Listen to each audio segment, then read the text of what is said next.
Hello everyone. आज मैं आपको बताऊंगा कुछ ऐसे टिप्स एंड ट्रिक्स जो आपको हेल्प करेंगे आपके ऑनलाइन एटीसी एग्ज़ाम को क्लियर करने के लिए। ओके, सो चलिए शुरू करते हैं। सबसे पहला तो आपके पास अभी 5 डेज़ हैं, तो 5 डेज़ में आपको क्या करना है, जितना भी आपने अभी तक प्रिपरेशन किया है, जितना भी तैयारी किया है इस एग्ज़ाम के लिए, उसका पूरा रिवीजन आपको एक बार कर लेना है। क्योंकि अगर आपने प्रिपरेशन किया है, पढ़ाई किया है और रिवीजन नहीं किया तो फिर कोई फ़ायदा नहीं होता है। इसलिए लास्ट मिनट रिवीजन, ये जो 5 डेज है उसमें आपको पूरा रिवाइज करना है। प्लस ये आपको टारगेट रखना है कि पर डे आपको एक टेस्ट सीरीज सॉल्व करना है। अगर आपने पास्ट ईयर्स के एटीसी के पास्ट ईयर्स के क्वेश्चन सॉल्व किए हुए हैं तब तो कोई दिक्कत नहीं है, तो आप नए टेस्ट सीरीज सॉल्व करो। लेकिन अगर आपने वो सब सॉल्व नहीं किया है तो आपको ध्यान रखना है कि सबसे पहले आप वो पहले देख लो जो भी क्वेश्चंस आए हुए हैं, ताकि आपको एक पैटर्न पता चल जाए कि किस टाइप का एग्जाम आता है। जनरल अवेयरनेस हुआ या न्यूमेरिकल एबिलिटी हुआ, फिजिक्स, मैथमेटिक्स, तो उसमें क्या स्टैंडर्ड का क्वेश्चन रहता है, क्या लेवल रहता है। क्योंकि नॉर्मली क्या होता है कि जो लास्ट ईयर जो क्वेश्चन आया था, जिस लेवल का क्वेश्चन आया था, ज्यादा चांसेस यही होते हैं कि इस बार भी उसी लेवल के क्वेश्चंस आएंगे। आपके पास टोटल 120 क्वेश्चंस रहेंगे और 120 मिनट्स है, तो पर क्वेश्चन के हिसाब से आपके पास केवल 1 मिनट है। बहुत सारे क्वेश्चंस ऐसे होंगे जो बहुत लेंथी होंगे और कुछ क्वेश्चंस ऐसे होंगे जो बहुत शॉर्ट होंगे। तो आपको ध्यान देना है कि पहले जो शॉर्ट क्वेश्चंस हैं उनको जल्दी सॉल्व करें।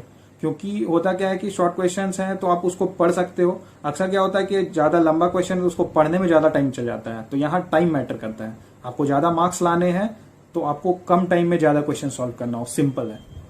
जब भी आप नॉन टेक्निकल सेक्शन स्टार्ट कर रहे हो तो नॉन टेक्निकल सेक्शन में पहले आप जीके और इंग्लिश को पहले कर लो।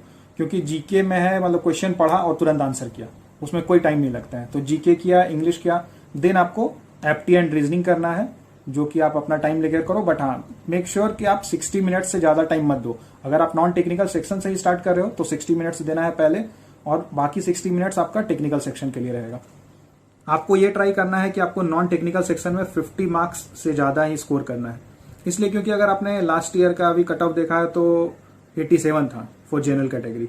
तो अगर आप एग्जाम दे रहे हो इस बार भी ज्यादा चांसेस है कि अगर लेवल सेम टाइप का रहा, सेम लेवल रहा, तो जो कट ऑफ रहेगा वो 80 to 90 के बीच में ही रहेगा। उससे ज्यादा जा सकता है अगर क्वेश्चन के वो लेवल पे डिपेंड करेगा। अगर आप स्टार्टिंग से ही इस एग्जाम की तैयारी कर रहे थे, एयरपोर्ट अथॉरिटी के एटीसी एग्जाम की तैयारी कर रहे हो, तो बहुत अच्छी बात है। लेकिन अगर आपने लास्ट 5 डेज या 10 डेज में ये प्लान किया है कि इसका प्रिपरेशन करना है, तो 2-4 टॉपिक है जो मैं आपको बता देता हूँ कि वो बहुत इंपॉर्टेंट है, वो आपको तो करके ही जाना है, क्योंकि उससे मैक्सिमम क्वेश्चन आएंगे। अगर आप मैथमेटिक्स में देखो तो मैथमेटिक्स में calculus, linear algebra, numerical methods और कॉम्प्लेक्स नंबर से मैक्सिमम क्वेश्चंस आते हैं।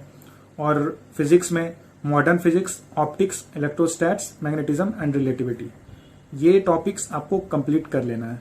फिर जनरल अवेयरनेस की बात करते हैं, जनरल नॉलेज।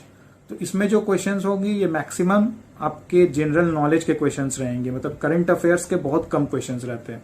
और उसमें भी जनरल नॉलेज में भी पॉलिटी एंड स्पोर्ट्स, ये 2 टॉपिक जो है इसको आपको कर लेना है। लास्ट 5 to 6 मंथ्स का जो भी था क्वेश्चंस, वो आप एक बार देख लेना। वो अगर आप बैंक वगैरह की अगर प्रिपरेशन कर रहे हो तो आप तो अपडेटेड हो गए अभी तक। ओके, और एसएससी सीजीएल का जो प्रीवियस ईयर का क्वेश्चंस है वो आप एक बार जरूर देख लेना, उसका एटलीस्ट जीके क्वेश्चंस, क्योंकि बहुत सारे एसएससी सीजीएल के क्वेश्चंस डायरेक्टली इसमें मैच कर सकते हैं। जो लास्ट और मोस्ट इंपॉर्टेंट पॉइंट है वो है कि बाकी एग्जाम्स में अगर आपने देखा होगा कि नेगेटिव मार्किंग होती है, बैंकिंग एग्जाम हो या कोई भी दूसरी एग्जाम हो, बट इस एग्जाम में कोई भी नेगेटिव मार्किंग नहीं है।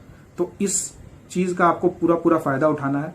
स्टार्टिंग के 110 मिनट्स आपको जो भी क्वेश्चंस आपने सॉल्व किया बहुत अच्छी बात है, लेकिन लास्ट के 10 मिनट्स को आपको रखना है कि जो क्वेश्चंस आपसे छूटा हुआ है, जो क्वेश्चंस का आपने आंसर नहीं किया, मार्क नहीं किया, उसको सारे को मार्क कर देना है। जो भी आपको लग रहा हो कि इसका आंसर ये हो सकता है, पॉसिबिलिटी या जो भी हो, आपको मार्क कर देना। क्योंकि अगर इस एग्जाम में 1 मार्क्स भी अगर आपको ज्यादा आता है तो ये आपको हो सकता है आपका सिलेक्शन हो जाए इसके कारण।